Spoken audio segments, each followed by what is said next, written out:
कौन कौन से? जी, शुरुआत करते हैं महिंद्रा एंड महिंद्रा के साथ। पहले भी हमने देखा कि जो बाकी के ऑटो मेकर्स हैं उन्होंने अपने प्राइस में हाइक किया है। अब महिंद्रा ने भी 1 अप्रैल 2025 से अपनी गाड़ियों में, एसयूवी में और कमर्शियल व्हीकल में 3% का इजाफा किया है, बढ़ते हुए इनपुट कॉस्ट और साथ ही साथ जो कमोडिटी के प्राइस बढ़ते जा रहे हैं उसके चलते ये डिसीजन लिया गया है।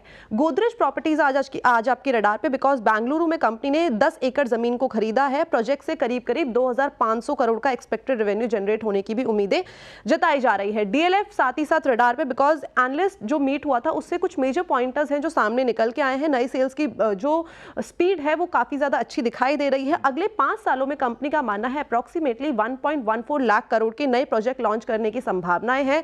अगर फिस्कल ईयर 25 की बात करी जाए तो शुरुआत के 9 महीने में कंपनी ने अपनी जो पाइपलाइन है उसका 35% तो ऑलरेडी पूरा कर लिया है और फिस्कल ईयर 26 में 15% से ज्यादा प्रोजेक्ट लॉन्च होने की भी उम्मीदें जताई जा रही है। वही एन्युटी पोर्टफोलियो जो रेंटल है वो 10,000 करोड़ के पार निकलने की भी उम्मीदें जताई जा रही है।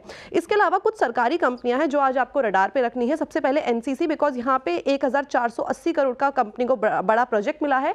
जो कंस्ट्रक्शन टाइमलाइन दी गई है that is 42 months. NMDC, because union strike खत्म हो गई है, वापस से नॉर्मलाइज हो गई है सारी की सारी सिचुएशन, काम पे वापस कंपनी आने वाली है।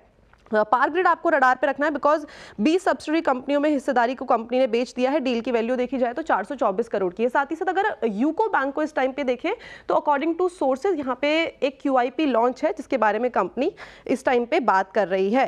अगर फ्लोर प्राइस की बात करी जाए तो दैट इज अप्रॉक्सीमेटली 35 रुपीज़ पर शेयर और फ्लोर प्राइस से अगर देखा जाए तो 5% डिस्काउंट पे जो QIP है वो इस टाइम पे हमें देखने को यहाँ पे मिलेगा। MSTC, बिकॉज यहाँ पे कोल इंडिया को एक वर्क ऑर्डर मिला है। पावर फाइनेंस कॉर्पोरेशन 2 नई सब्सिडी कंपनी ने बनाई है और बाकी की जो बड़ी खबरें हैं वो है रिलायंस इंडस्ट्री, बिकॉज यहाँ पे नुआन शिपयार्ड में अप्रॉक्सीमेटली 74% की कंपनी ने जो हिस्सेदारी है वो खरीद ली है। Larsen and Toubro, because board ने 12,000 करोड़ तक के लॉन्ग टर्म लोन को मंजूरी दे दी है।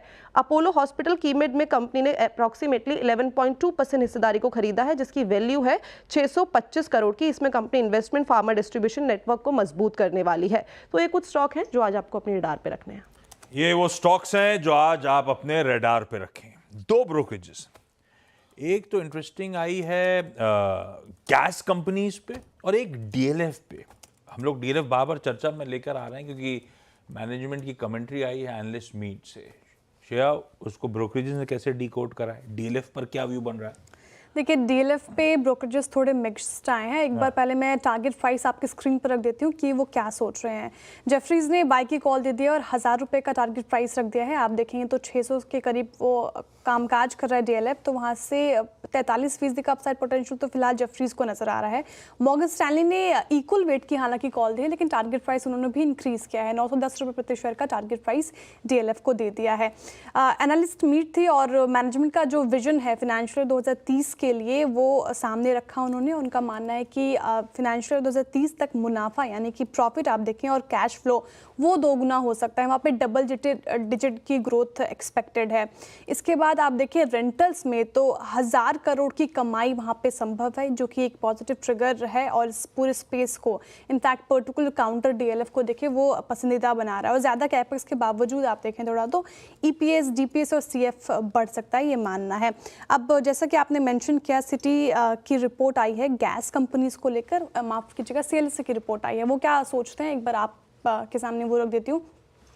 पेट्रोलियम और रेगुलेटरी बोर्ड जो है, petroleum and natural gas regulatory board, उन्होंने कई सारे बदलाव का प्रस्ताव रखा है सामने और उनका मानना है कि जून 2025 तक ये सारे जो बदलाव है गैस ट्रांसमिशन टैरिफ को लेकर वो लागू हो सकते हैं। मिड अप्रैल तक इसको ओपन डिस्कशन में शामिल किया जाएगा।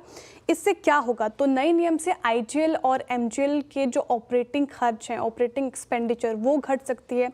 इसके अलावा गुजरात स्टेट पेट्रोनेट और गेल में आप देखें तो यहाँ पर भी ज़्यादा टैरिफ वाले रास्ते इसके लिए खुल सकते हैं।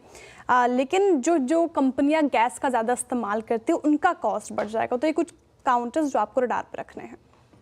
रखिए तमाम स्टॉक्स को अपने रडार पे। हो गया भाई, सारे के सारे important stocks in news brokerage के रडार पे, सारी खबरों सब पे चर्चा। मुनाफे की तैयारी समेट ली जाए। ब्रेक के उस पार आज का मंडे का पहला सौदा।